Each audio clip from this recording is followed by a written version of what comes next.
بسم اللہ الرحمن الرحیم۔ السلام علیکم۔ آج کی کہانی کا موضوع ہے حضرت عیسیٰ علیہ السلام کی زندگی کے واقعات پر مبنی۔ اس کہانی کو مزید تفصیل، جذباتی اور قصہ در قصہ انداز میں طویل بنا رہا ہوں۔ یہ کہانی افواہ پر مشتمل ہے تاکہ قاری ایک روحانی اور تاریخی سفر کا حصہ بنے۔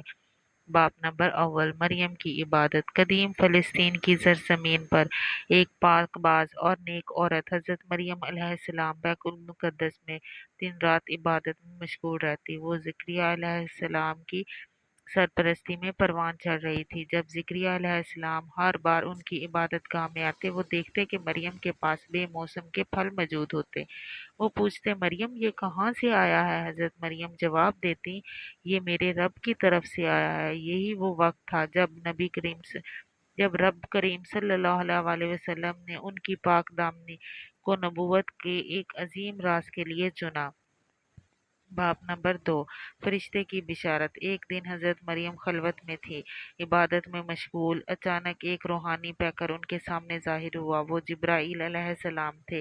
وہ فرمانے لگے، اے مریم، اللہ نے تمہیں ایک پاکیزہ بیٹا دینے کا فیصلہ کیا ہے۔ حضرت مریم حیرت زدہ رہ گئیں۔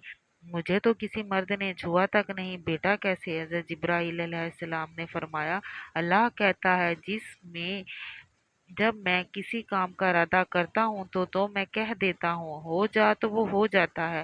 باب نمبر سوم، ولادت اور تنہائی۔ حضرت مریم علیہ السلام تنہائی میں بیابان کی طرف نکل گئی۔ در زر میں مبتلا ہو کر ایک کھجور کے درخت کے نیچے بیٹھ گئی۔ ان کے لبوں پر فریاد تھی، کاش اس سے پہلے کہ میں مر جاتی۔ اللہ نے انہیں تسلی دی، پاؤں کے نیچے سے چشمہ جاری ہو گیا اور درخت سے پکی کھجوریں تمہارے لیے گریں، کھاؤ پیو اور آنکھوں کو ٹھنڈا کرو۔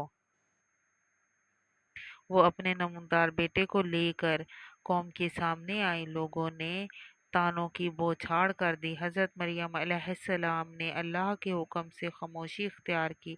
باب نمبر چہارم، بولتا ہوا شیر خوان۔ لوگ حضرت مریم علیہ السلام سے سوالات کرنے لگے، طعنے دیتے رہے۔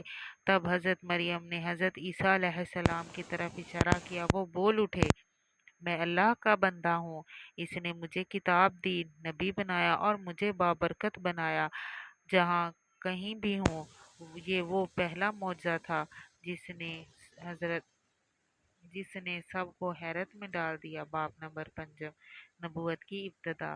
جب حضرت عیسیٰ علیہ السلام کی عمر 30 برس کے قریب پہنچی تو اللہ نے انہیں نبوت عطا فرمائی۔ وہ نبی اسرائیل کو توحید، عدل اور رحم کا پیغام دینے آیا تھا۔ ان کی آوازیں دلوں کو چیر کر اندر اتر جاتی، مگر سردان قوم کے جو دینی معلومات اور دنیاوی مفاد کے لیے استعمال کرتے تھے، حضرت عیسیٰ علیہ السلام کے دشمن بن گئے۔ باب نمبر ششم، معجزات کا جلوہ۔ حضرت عیسیٰ علیہ السلام نے اپنے رب کے حکم سے حیران کن معجزات ظاہر کیے۔ نابینا افراد کو بینا ہو گیا، کوڑ جیسے لا علاج مرض کو شفا ملی، ایک مردے کو زندہ کیا۔ جس نے کہا عیسیٰ سچا نبی ہے، تھوڑی سی خوراک سے سینکڑوں افراد کا پیٹ بھرا۔ ہوا میں ہاتھ مار کر پرندے بنائے اور وہ زندہ ہو کر اڑنے لگے۔ یہ سب کچھ اللہ کے حکم سے ہوتا۔ حضرت عیسیٰ علیہ السلام ہمیشہ کہتے، میں اللہ کا بندہ ہوں، یہ سب اس کی اذان سے ہوتا ہے۔ باب نمبر ہفتم، دشمنوں کی سازش۔ جب ان کے پیروکار بڑھنے لگے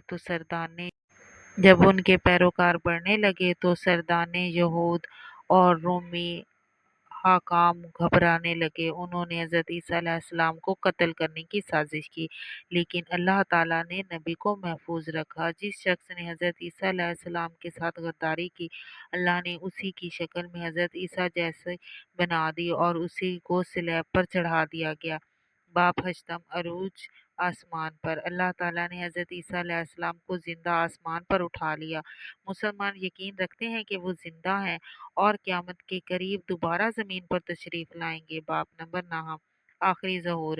حضرت عیسیٰ علیہ السلام قرب قیامت میں دمشق کے مشرق مینار پر نزول فرمائیں گے۔ وہ امام مہدی کے ساتھ مل کر دجال کا خاتمہ کریں گے، پھر اسلیب کو توڑ دیں گے، خنزیر کو مار دیں گے اور اسلام کا نظام پوری دنیا پر غالب ہو جائے گا۔ باب دہم، محبت اور معافی کا پیغام۔ حضرت عیسیٰ علیہ السلام ہمیشہ محبت، معافی اور عاجزی کا درس دیتے اور فرماتے، جو تم پر پتھر پھینکے اس کو دعا دو، جو تمہیں دھمکائے اس کے لیے رحم مانگو۔ ان کا پیغام آج بھی انسانیت کے لیے مشعل رہا ہے۔ اگر آپ کو میری یہ کہانی پسند آئی ہے تو میرے چینل کو سبسکرائب، لائک اور شیئر ضرور کیجیے گا۔ اللہ حافظ۔